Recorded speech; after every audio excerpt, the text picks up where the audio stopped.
Pakita mo na paano dumila ang Titan Jello. Paano daw ba dumila ang isang Titan Jello? Pakita mo na paano dumila ang Titan Jello.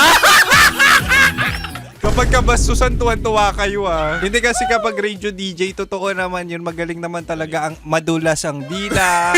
Bakit madulas? Mabilis. Sa pagbigkas ng salita. tama. Diba? Usually naman, nakikita nyo kami nagsasalita. Siyempre, nasasalat or nakikita nyo ang mga dila namin. Yes. Moisturized. Yeah. Pambarurutan. Ayaw marurot! Bakit mo marurot? Talaga ka. Oy, in fairness, effective yan ba? Titan Jello, nakakakiliti raw yan.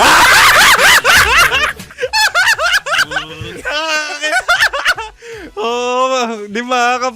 Usually kapag tapos yung may evaluation, okay yun Okay yung move na yun, mahal Di ba? Sarap manood ng radyo, no? Ginawa mo na talagang bisyo ang panonood sa amin, no? Umabot ka na rito Huy! Kaya kung gusto mong tuloy-tuloy pa ang tawanan, Iyakan at kiligan, aba, i-like mo na ang video na ito. At mag-comment ka na rin, Kabisyo, Hit mo na rin ang notification bell. para updated ka sa mga kaganapan namin dito sa Love Radio. kailangan pa bang i-memorize yan? Basic.